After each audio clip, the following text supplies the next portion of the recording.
What is going on, you guys? It's your boy AT&T tried to fuck me here, and we are back with episode 138, I believe, of the video game therapy series. Yeah, I've had this list item on my list for a while now, actually, and it's going to involve just some technical rambling. So, I suppose if you're here for the philosophy portion of my rant, that will happen at some later time. But anyway, because I'm a privacy enthusiast and I don't need to justify what I talk about in these episodes, it's no secret that phones are much easier to like lock down and control than any kind of laptops or anything like that. Now, there's a whole other discussion on like laptops and the TPMs, the trusted platform modules that are like these. People think that they're these three-letter agency backdoors onto any Intel laptop after 2011, and then like AMD started doing it with whatever they called that chip in like 2016. But anyway, phones themselves have kind of always been compromised, and we never really, no one's ever really done. No one's even really thought twice about like open phones. And there are companies that like have made like four phones over the course of a decade that technically are not but the hardware is like 100 years old. But um, hopefully at some point those catch up. But anyway, one of these strategies that you can do now, and because the Android open source project is, it's possible that to like remove all of the Google shit. Now, the default Android that most people use is full of Google shit. Uh, but it is possible technically to get a like a de-Googled source of Android. So there's these projects. The main ones, Graphene OS is one that is like very privacy focused and is popular. Lineage is actually the one that I use right now. I don't think it's quite as hardened as Graphene, but it's still, it's nice. It does what I want it to do. But Graphene's kind of the harder one. So anyway, I have found this old phone, or not even old phone. It was an extra phone that somebody I knew wasn't using, and I was like, well, I might as well try to get the bootloader unlocked. So most phones and most carriers, pretty much, if Verizon has ever touched the phone, the bootloader is locked, and there's no chance for you could flash any other OS onto it. So pretty much, if you the reason you need the bootloader unlocked is to flash a different operating system onto it. Otherwise, you're kind of stuck with whatever the phone comes with. So if you buy, whether it's Google Pixel or some Motorola thing or really any non-iPhone, and Verizon touches it, they lock the bootloader permanently. So it's kind of once the hardware slows down, you can't like turn into a web server. I guess you could, but it'd have to run with all the Google services. It'd have to kind of go through that whole thing. Which obviously, if you were a privacy person, you don't want. That's kind of a huge no for that. But anyway, AT&T is one of the few carriers that actually still kind of allows you to unlock the bootloader after a certain time. Now, so that you can flash a different OS onto it, like Graphene is a popular choice. But they have all these criteria, and it's arbitrary. Like you have to have had like a plan for them for a month or something, and then you have to like obviously not have any bills overdue. It has to be like a compatible device or something like that. There's all these like kind of just random criteria that they came up with before they'll let you unlock the bootloader. But at the very least, I guess I'm not going to give them credit for letting people do that, because that should if you buy a phone, the thinking is that you own the phone, you can do whatever you want with it. Like same with if I bought an old laptop, I should be able to like fuck around with whatever I want, hardware and software, because it's mine. I bought it. Whereas like phones now, if it's Verizon phone or an iPhone, that is literally just a paperweight at this point. Like an old iPhone, there's literally nothing you could do to repurpose that. And maybe it's possible to get some kind of bullshit like web server or something running on there, like a local file backup or something. But it's kind of impossible. It'd obviously be much easier if Apple just kind of lets you fuck around with the hardware however you want it and install like a lightweight OS or on there or something like that. But people with iPhones know this, because once the new iPhones come out, their iPhone slows down. They're like, this is bullshit. And then without even saying, they'll just go buy another one because they're stupid. And of course, I'm too smart for that, so I haven't used an iPhone forever. But regardless, I had installed Lineage on this old phone that I got from somebody that through the grace of God, I suppose, had an unlocked bootloader, or like you were able to unlock the bootloader. So I just unlocked it, installed Lineage OS, and then like began kind of fucking with it, to have it suit my needs. to put that way. But so yeah, so I've been running lineage on this on my phone, and the other kind of like extension on this project, this kind of personal project I wanted, was to find a way to like run graphene and test it out. So what I need to do there is find an eligible device. Most of the Google Pixels are like kind of eligible for graphene. The issue is like the carriers that actually sell them. So this is like, the AT&T store or Walmart or Target, anywhere you can buy an actual phone. A lot of them are like carrier locked, or they'll charge you like way more for a carrier unlocked device. And keep in mind, not only like a carrier unlocked thing, but then you also have to wait the 6 month or the 3 months or the 2 months or whatever AT&T tells you. In this, I think it is 1 month, but I ended up having to wait like 3 for them to finally unlock it, which they did. Which I guess props to them for doing it.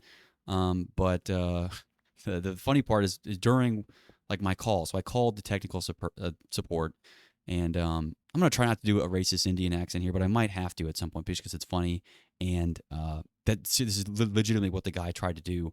I don't know if what he was doing, or if he runs some like secondary scam or picked the wrong script or something.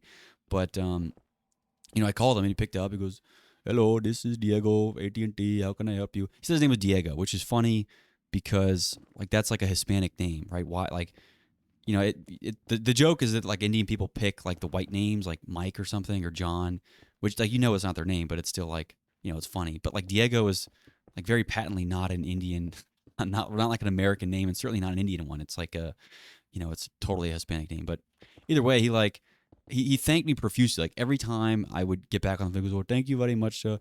And then he'd say, can you hold for a second, sir? And he'd like ask me a question. He goes, what's the phone number on the account?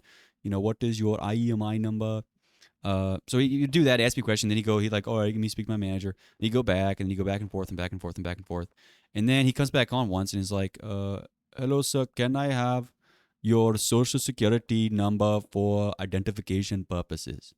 And I was like, I'm sorry, you want the last 4 of my social? Like, do you have that on file already somehow? Like, no, I'm not giving you my social. And he wanted my full, I asked him, because I just was baffled that he tried to ask for my social security number. Like that's like the dumbest thing ever. Now, not that just that he was an Indian guy asking for it, which is, kind of the whole internet meme, but like the fact that he was unironically like asking for my full social security number over the phone. And I was like, absolutely not.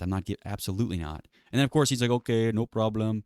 Thank you for waiting, sir. And then he like went back to his other script. I'm like, what the fuck? What? And I for a second there, I thought I got scammed. Like I was calling the wrong like AT&T help number. But no, I checked it like 3 times, and that was the same number I'd called before. And then, like, it was AT&T because they ended up unlocking the phone that I had. But I just could not believe that they had nuts to legitimately ask for my social security number, which is just, I don't know, it was just kind of crazy to me that happened. And yeah, I don't know, I just could not believe it. Or what they were even doing that for. And so I found this super old blog post by this guy that I guess like was kind of an older guy, and I guess it was the early days of like the blogosphere or whatever. And his grandkids or someone tried to get him like a new iPhone because he heard about it and wanted it or something. And I guess in that time too, like AT&T required your social security number to sign up for like their service, which is like such a red flag to me. Maybe that's just because we've made some progress in terms of like awareness of privacy, at least for some people, I suppose. Some people have gone nowhere, but some of us have actually improved in terms of what red flags are for privacy. That being one of them. But I guess that was a common piece of data that they wanted from you to sign up for AT&T at all. Like you couldn't get a phone plan without signing up for a social security number. Because I found this blog where this guy, because I looked it up, I was like, why the fuck are they asking me for my full, like not even the last 4? It'd be one thing if they had the last 4. A lot of people get the last 4. I don't like the last 4. I think that's bullshit. Like you shouldn't need it anyway. Like I don't know, you should be able to do a lot of this stuff anonymously. Again, not that you're doing anything illegal, but the whole like you need to have the privacy. I guess I don't know. I've been kind of ruminating and thinking about ways to try and get like common people to care about privacy, and it seems like it. I don't know. There is like always like these weird justifications that don't make any sense to me, and I think are stupid, but still like enough people are like, well, I value my time, and like I don't want to like waste that, and it's like just more convenient for me. And like the convenience answer is kind of hard to argue with because these are people that like I'm, are just kind of living their entire life to kind of remove any even tiny minuscule amount of inconvenience. It's like they won't even, like, even ordering off the DoorDash app is too much for them. They have to, hire their son or someone to like order DoorDash for them because they're just so unbelievably lazy. So like this whole like convenience argument about like why, like, well, it's just too much extra work to like being private. And then the whole like, well, I don't care what I'm doing is like, I'm not doing anything illegal. And it's like, one is like, how do you even know? Like laws are changed literally all the time for no fucking reason. Like you've never no clue what is illegal and what's not at any given time of day. And it's like, well, odds are I'm not doing anything illegal. It's like I haven't been arrested yet. But also like, if you're worried about, these are the same people that are worried about like, well, the government now is all like is weird and they're gonna like start arresting people for saying things that they don't like. It's like, all right, well then, are you worried about, your communications being private now? Like now, are you worried that you don't, whoever's in power? And it's like, even if you enjoy, like the people that are in power now, or think that like they can't do certain things, which I think is naive. But even so, like suppose the next people we vote in are even worse, and they believe the opposite of what you believe now, and have no semblance, and they think privacy is all like, part of this I think is this whole, I don't know, it's just kind of this human, and maybe it's just as modern humans like obsession with like control. Like we have to control things. We have to like know what's happening when, and or even just the idea that having control is always better than not being in control. And these are people that like might plan their vacations out like to the hour, which at that point, what do you really do? Like, are you on vacation or are you back to work? Right? 'Cause I think like that's a work thing to do, is like to plan your stuff out by the hour. If I was going on vacation, I think part of the whole appeal of vacation is there's like an air of spontaneity. Like if I want to do nothing, I'll do nothing. But if I want to go sightsee, then I'll go sightsee. And ideally, yeah, I'm in the mood to sightsee. But then forcing myself to go sightsee is kind of antithetical to the whole like this is a relaxation thing. Like it's almost like their vacation is somehow like more work. Like they have to like put in the 40 hours of week of work during a vacation week, which is silly to me. Either way, I think that is bizarre in my opinion, but it's just still how some people tend to operate with things. I don't know how I got talking about this, started with privacy, but the point of the whole story is that AT&T, for some fucking crazy ass reason, asked for my social security number, and I don't know, I just felt like sharing because that's kind of a crazy violation. Anyway, and then I got kind of into a privacy red pill hole, but whatever. Let me see. Yeah, I guess I could also kind of rant on. I don't know. I am not a fan of talk therapy, and I've talked about this before. Ironically, I've talked about it before. I'm just not a fan. I don't think that, or I think that people, and maybe it's just because I speak my mind all the time anyway. Like not only through this, but just in real life, I say what the fuck I want to say, and I don't really have. I'm not like I'm filtering myself often. I think some people that, through whatever reason, whether they think they can't express themselves or they don't, or they are scared or whatever it is, or they're just not articulate and they need time, they don't say what they mean most of the time. Like if they, are upset about something or like something's pissing them off, they'll refuse to kind of acknowledge that, which maybe maybe it's selfish for me to like express my honest opinion about things because it, is bothers some people for whatever reason or is annoying.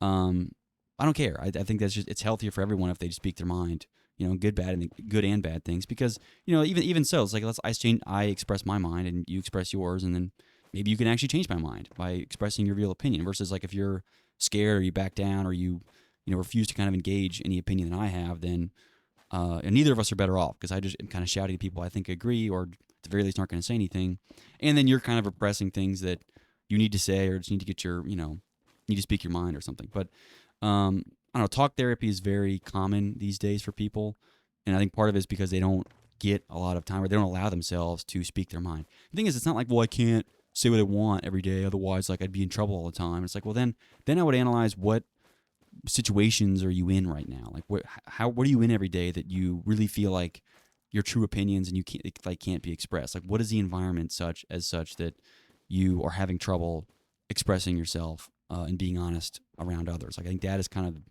the problem. Not so much more so as like you of anything else. It's just like the environment you're in is not you're not allowing yourself to be expressive. So I don't know. I think there's a certain air of that involved in lots of people, but and I think that's why talk therapy is, I don't know, very common. What is this? An Amber Alert? I don't care. I don't know. I wonder how effective those Amber Alerts actually are. Anyway, like people missing children. I don't even know who's kidnapping children anymore. It's not even like, isn't there enough porn on the internet if you really have some kind of weird sick fetish? Do you really need to be kidnapping kids? I guess that's probably insensitive, but I don't know. I don't know how effective those things really are. It is just kind of I don't know, a mass I don't know, distraction of sorts. But anyway, I'm frazzled again by something obstructing my train of thought. Either way, another thing I think is a more fruitful use of your time is, versus like just talking to somebody and speaking your mind, which again I would argue that you should be doing most of the day anyway. Is just like getting good at something, just kind of throwing yourself at something, like a skill of some sort. And I think now people are so, because the internet has made everyone so aware of everything that everyone's doing all the time, everyone is hypercritical of themselves, and I'm putting myself into this category. Absolutely, there are things that many things that I do or avoid doing because it's like, well, I know that comparatively to the rest of the internet, I might suck. Whereas like in an earlier time, you'd only be comparing people like locally. And so if you, were like okay at something, you might actually go, oh, I'm actually pretty good because I don't really see that many people that are better than me, or like maybe I'm like top 3 at something. Whereas now it's like it takes about 2 seconds for you to realize that you could spend an entire lifetime trying to get good at something. You'll never be even, a fraction of as good as, as somebody else, at something within instance, which I don't think is good for people. I think even if they don't end up being the greatest of all time, which is kind of its own problem in its own right of like people having to be the greatest, it kind of stops people from trying at things. It's like, well, if I'm not going to be good at it, or at least like recognized for being good enough, what's the point of even doing it? But I think there's a big piece of meaning in having responsibility or developing skills or just having abilities independent of how useful or I guess how good those abilities are in the absolute. And I think people get caught up in that, where they are so focused on comparative and providing like feedback for themselves, which is of no shortage nowadays. Like if you need feedback on something, I don't think anyone is holding up. You can get pretty scathing feedback on everything all the time from anyone, unsolicited most of the time. It's not like you're asking for feedback. But I think that causes a lot of people to not try at things and to kind of not to give up early, but to never try to begin with. It's not even about them giving up. It's just that they immediately see how bad they are comparative to someone else, and assume that they have no natural ability to do something, or shouldn't bother even trying, which I think is kind of the ultimate sin. I really think effort should be what is rewarded, and finding ways to incentivize effort should be seen as a good thing. Of course, as long as it's not things that are just like objectively horrible, like I don't know, getting better at murdering people or something. And just having like a craft of some kind, I think is necessary and a good thing for humans to spend time doing. And by and large, I don't think most humans are, gravitate towards crafts that are, include murdering other people. Again, some people are fucked up like that, and that's just where they gravitate. But by and large, people are, gravitate towards somewhat normal, otherwise harmless things that I think people should encourage them to do. But so much of like the online sphere that people spend most of their time is so antagonistic towards early efforts on things, and it's like, well, you're so bad, like you should give up, and that's even part of a rite of passage on things. It's like, suppose that like you've spent 100 hours trying to develop some skill, and somebody spent, I don't know, 10 hours developing said skill. It's easy for you to go like, well, you're an idiot. I've put in 100 times or 10 times more of the hours, and you're so bad, like, don't even bother putting in the rest of the time. And then like you look at that and you see, well, this person's put in 10 times the hours as me. He's better than me, and he told me to give up. Like, maybe he's right. I shouldn't try this, or I shouldn't do this. But I really think that's I don't know. That's just the wrong way to approach things, in my opinion. I think sucking at things should be normal. We shouldn't like elevate mediocrity. I'm not saying that people being mediocre at sucking at things is like an actual like good thing.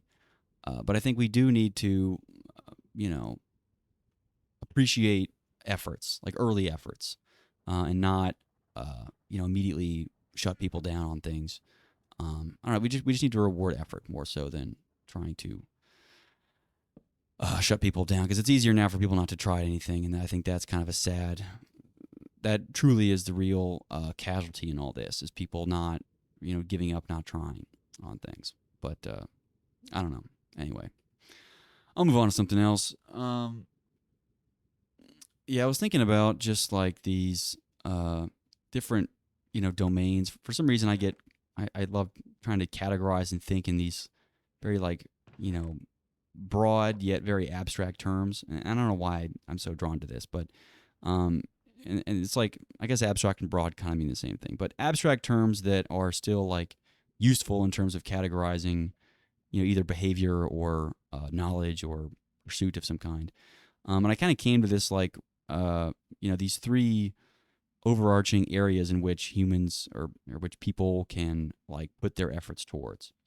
And they kind of encompass different areas. And maybe it's intuitive enough, but I'm still going to try to explain it.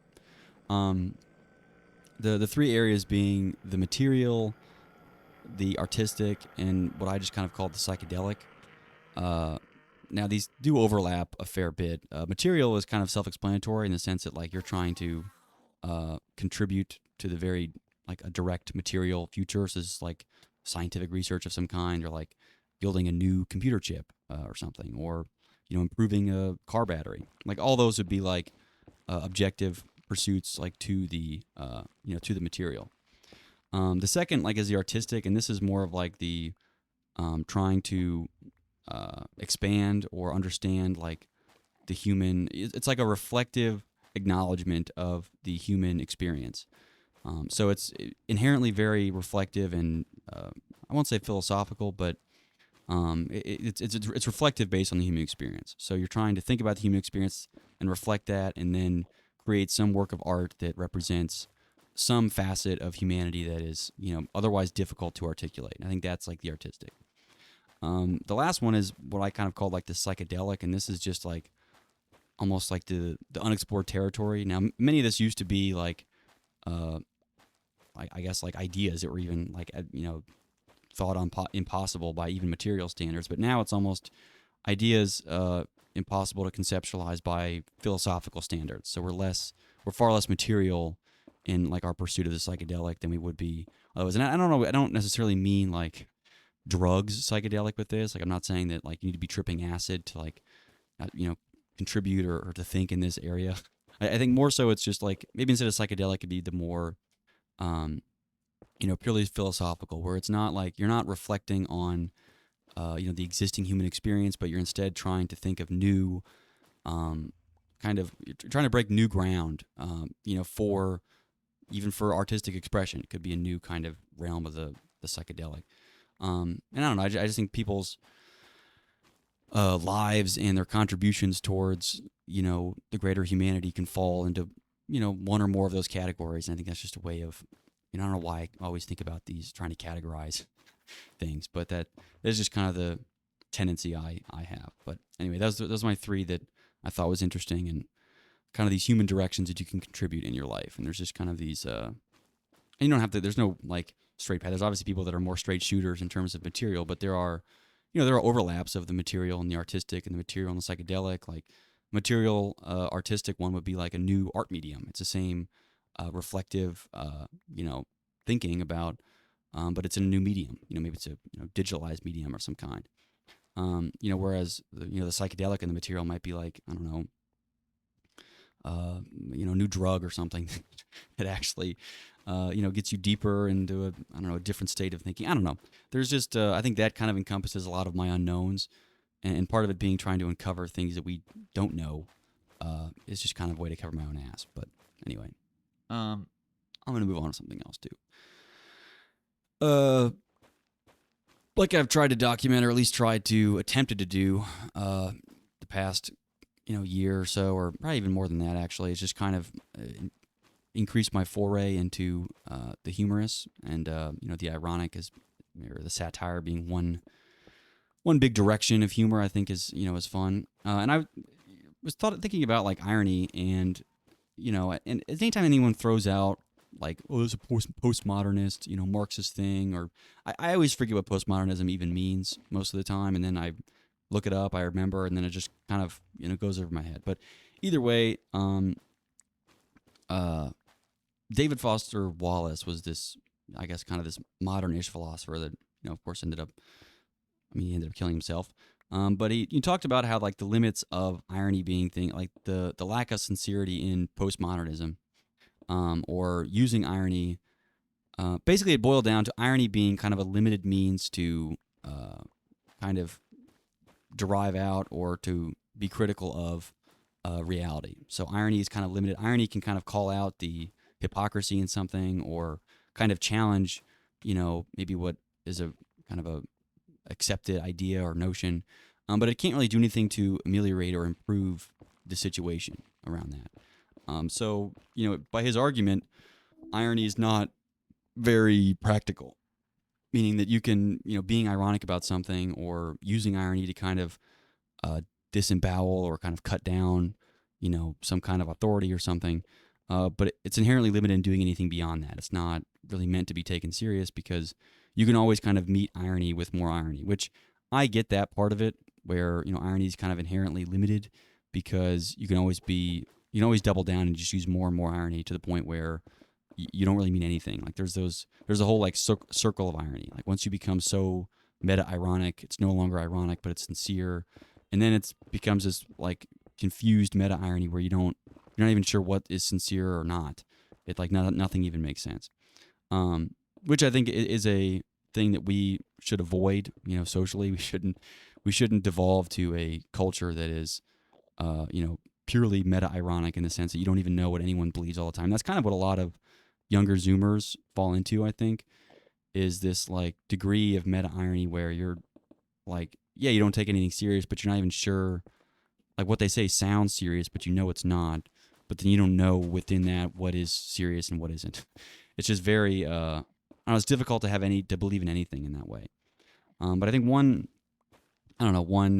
step towards improving this is to hold serious values, and to, I guess, take some things serious, even though that like it's possible, of course, to trivialize anything. And I've said before that like I can literally make anything sound stupid. It's not really hard for someone who, it's not hard for me, I guess, to just make anything into some kind of stupid, trivial joke. But I don't think there's not that there isn't sophistication in that, or it doesn't involve, some level of analysis. I understand that there's value in that sometimes, especially if it's, making you feel bad, or whatever.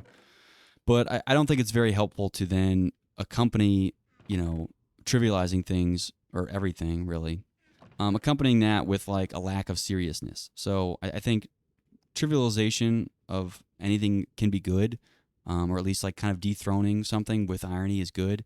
But then you also need to like take some serious part of that. And some people that kind of analyze society at large all the time, like maybe they're sociologists or they're poli-sci majors that love using the postmodernist language or something, and love having these these big words and these philosophers that no one's ever heard of to justify these new phenomenon or something. But if those people are always have their ear to the pipe, so to speak, and like worried, like thinking and trying to analyze culture and society, they inevitably are unable to kind of develop their own philosophies and their own things. Because I think you can't, no matter how much you sit there listening to the pipe, again, metaphorically, or trying to understand what other people believe and what people think, and like what are the kind of the prevailing ideologies and thoughts that people have.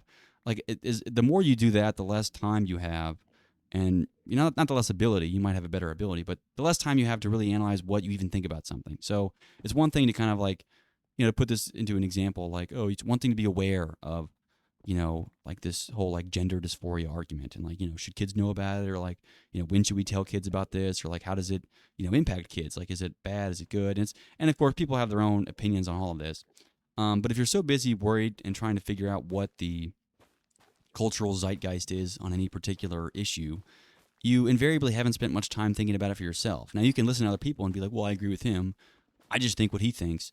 I also think that's not really your opinion. Then that's just something that you thought was compelling at the time. Like you haven't spent the amount of time necessary to really create your own opinion on something. And I think that only comes through like reflection, like solitary reflection, not reflection of, a YouTube video or a podcast that you listen to. And it's kind of a pet peeve of mine of people that, suppose you are some kind of podcast gooner and you just listen to these Marxist podcasts all the times. And then you're like, well, here's my opinion on gun control. Like, listen to this part of the podcast. Like, that is not an opinion that's just something that you thought was compelling. Maybe they are compelling. Maybe those people themselves have thought about it a lot. But what that leads to is just like a recycling and ultimately like a dumbing down and kind of a continual like regurgitation of the same fucking 5 talking points that don't really achieve any new ground intellectually or philosophically or anything.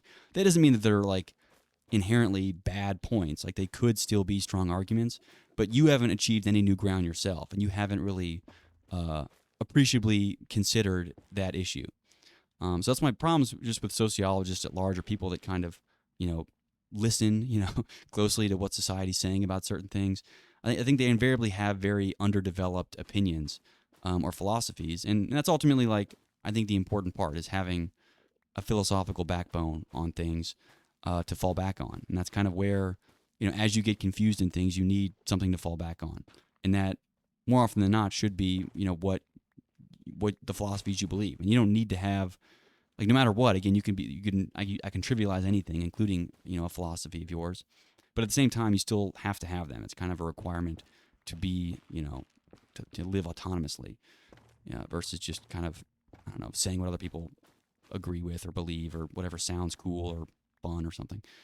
I don't know. I just think more people need to spend time in self-reflection to achieve, like to really ask themselves what do they believe. Not what is right to believe or what they think should be right to believe or what other people want them to believe. What do they actually believe? Like you have to listen to yourself, for an extended period of time to really like come to terms with that belief.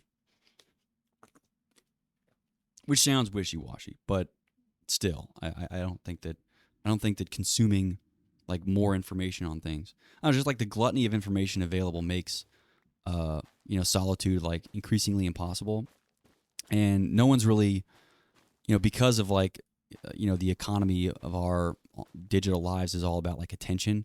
It's kind of impossible for anyone to be, to like, it's like if every time, like, it's like the anti-podcast. Like you turn on the podcast and the only thing the guy's saying is like, turn this podcast off. Like that would be what, like, again, in my perfect world, if I wanted to be a true influencer and if you told me that my podcast right now, if you can call this that, was guaranteed 500,000 listeners, that would probably be what, I would think would be the best use of my platform. Would be say, stop listening to this, go outside. Stop listening to this, go outside. Stop listening to this, go outside.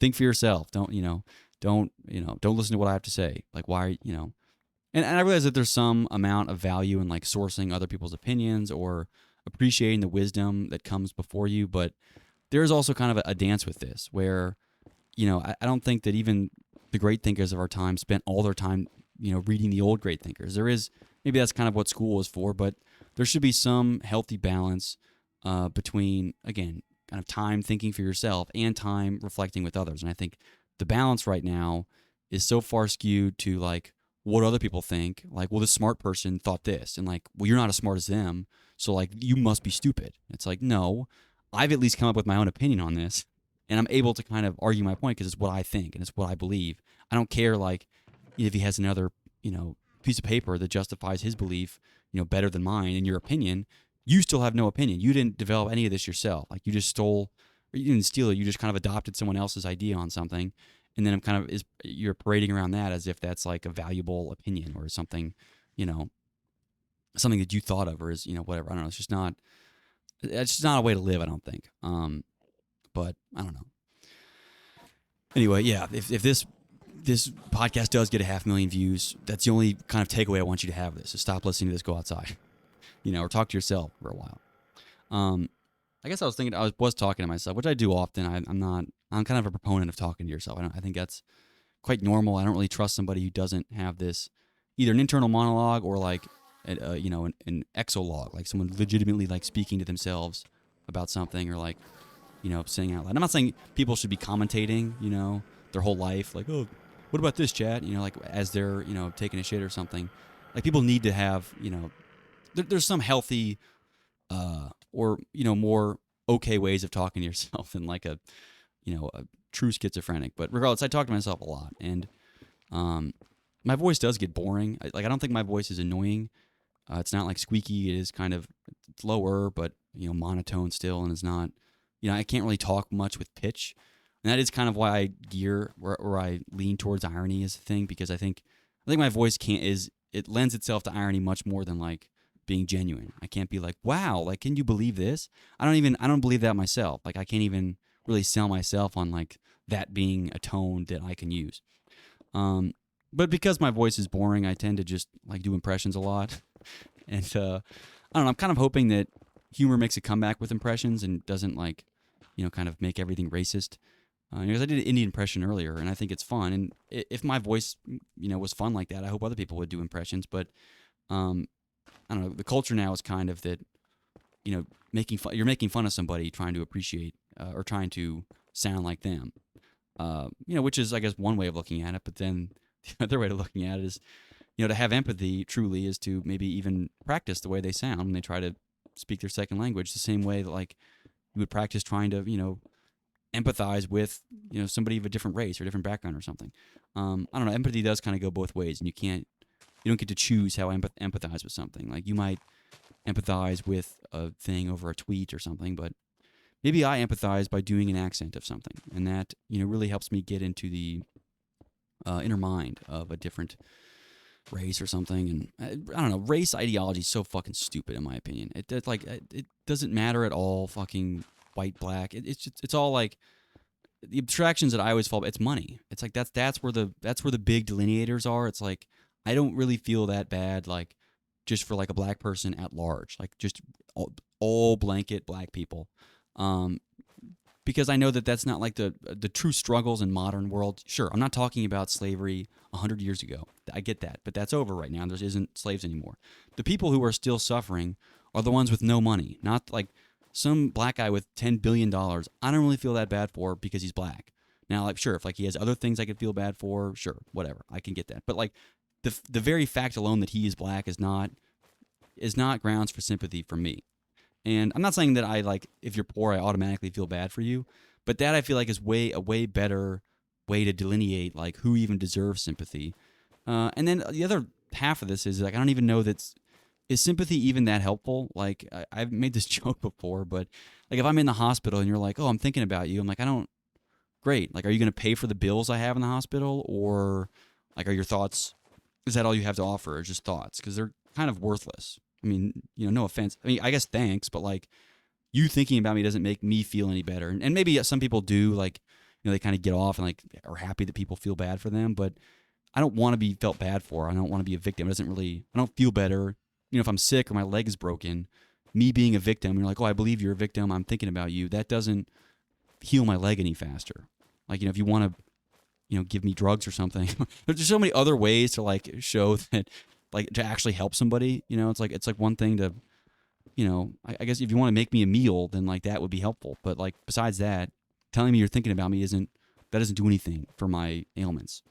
So I guess just same with like, I don't know, this kind of blanket sympathy towards, you know, black people or whoever, or Asians or something. And you could pick the race or pick the whatever. I just think race itself is kind of really stupid, or nationality is a very stupid way to delineate who we feel bad for or not. And I also disagree with the fact that feeling bad for people is helpful, right? That isn't really how is it helpful? Like just feeling bad. I'm not saying that you can't, feeling bad and then doing things is helpful, like feeling bad and then giving them money or paying for their hospital bills or something, or giving them health care. Sure, like that is helpful, but the helpful part there wasn't you feeling bad for them, it was you giving them money, which is who I would feel bad for, people with no money. And not outright too. Some people deserve to have no money. But other people, it's not always in their control. Again, I think it's kind of this 80-20 thing where, and you don't even really know which one's 80, which one's 20. Some people they just get crazy lucky. And it's like, you know, but they're like, well, I earned all this money. And then people would just get crazy unlucky. And then you're like, well, you're lazy. That's why you don't have any money. It's probably a little bit of both. But regardless, I never understood why, like, it, you know, was race or it was like women or something that was the reason that we should feel bad for people. It's like, A, I don't think feeling bad for people does anything, again, unless you're giving them money. But B, also, like, the underlying issue is that, like, the finances make much more of a difference than, like, oh, I'm so happy knowing that some white person somewhere is thinking of me, if I'm a black person. It's like, no, I don't need your thoughts. Your thoughts and prayers are worthless to me. It's barely even a moral victory at that point. It's like, I don't know, telling people, it's like, I don't know, it's very, doesn't seem that practical. Maybe that's too pragmatic, or just too much of a, I don't know, trying to be too, I don't know, practical on things, but I don't know, that's just the way I tend to see things. Anyway, yeah, let me see what else is on my list here. I'm already running through crap. Yeah, I guess the other way of looking at, the other way of looking at things in the world is, like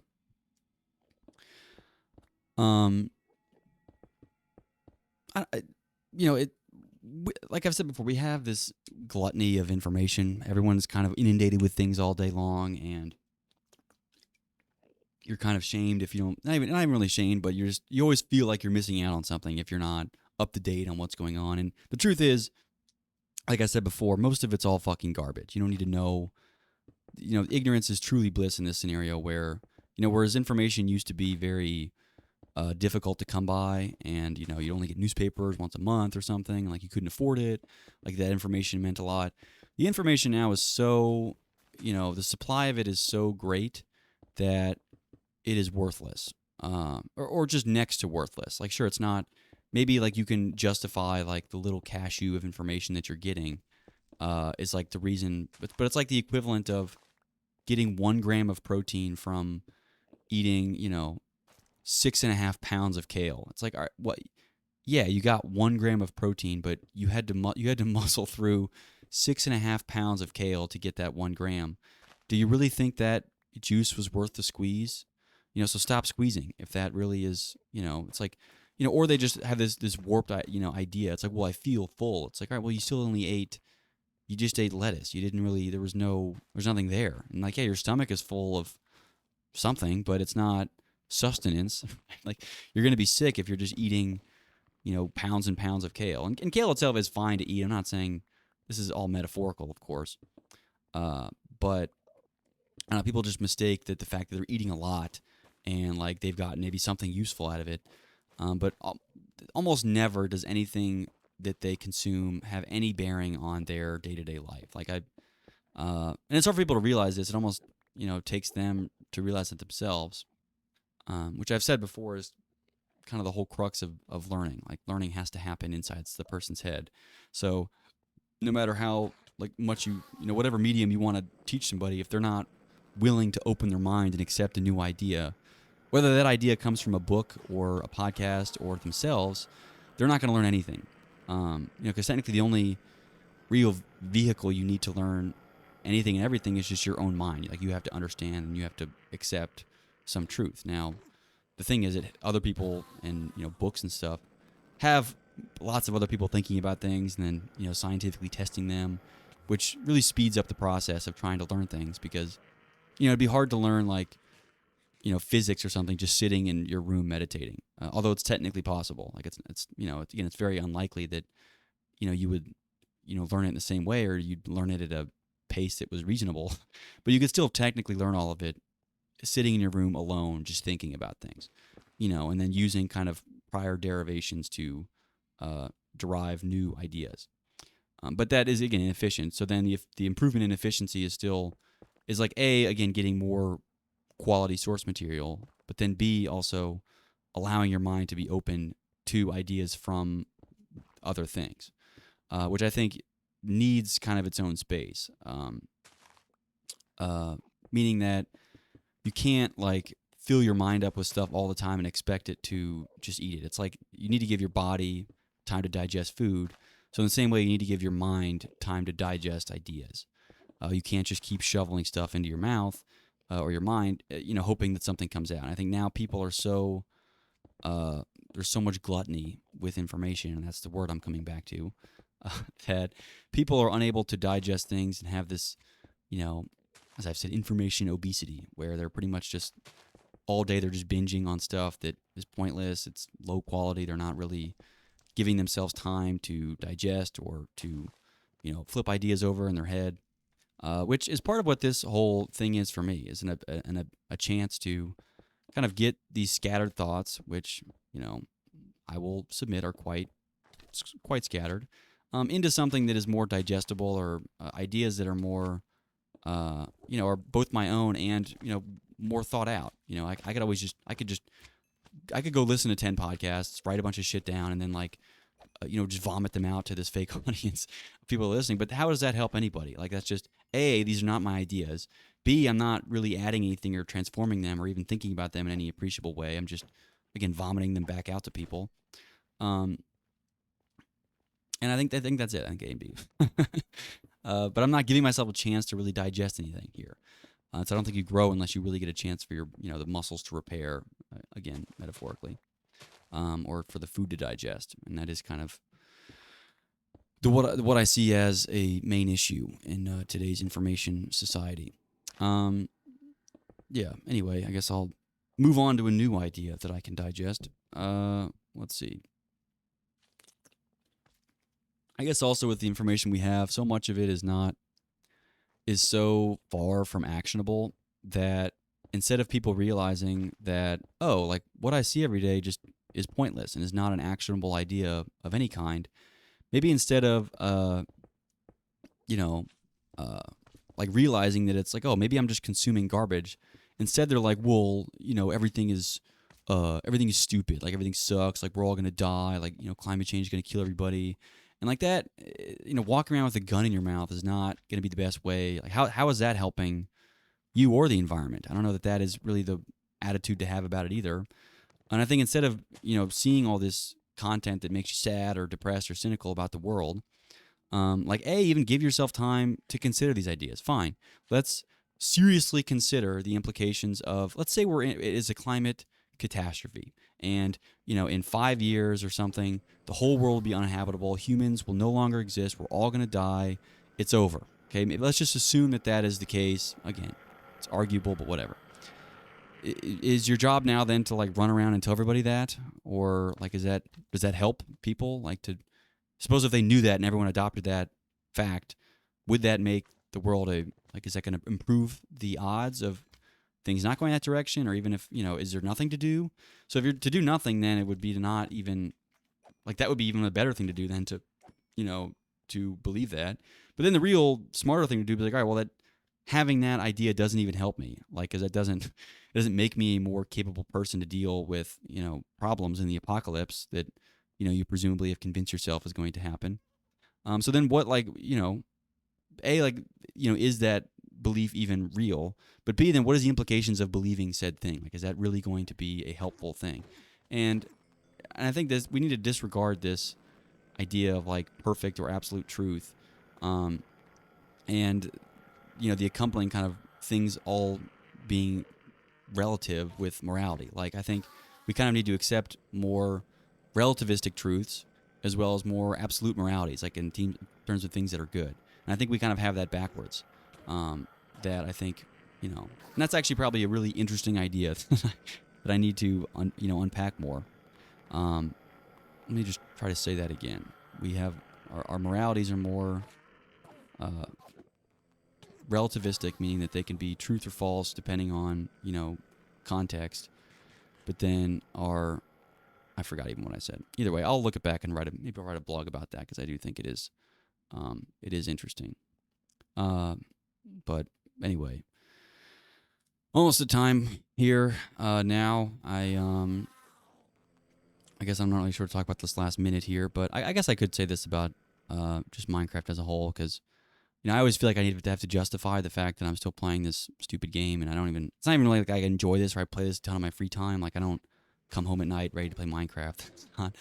It's not really what I do, but until I totally embrace being Amish, or I get a real workbench that I can cut wood and stuff, I'm gonna have to do all that in Minecraft until that happens. So because I don't really get a workbench in the real world, or a way to kind of craft my, to use my hands in the real world. I have to kind of use my hands digitally, which, kind of, I guess, comes about through me writing crap and me playing this game where I can kind of build these worlds, with my hands, I suppose. Although it is all digital and it's much less meaningful than, making birdhouses or something. But that's just kind of my thought on this, is that I will continue to play Minecraft until I get a real life workbench, or or just go full Amish and doing that. Anyway, I'll wrap it up there for this time. Thanks for watching. I'm still all over the place. I have been dealing with pretty bad brain fog the last few months, so I'm just still kind of working out of that. But no excuses. I'm still making crappy content for no one to look at, and this is for my future self. But anyway, peace out. Thanks for watching.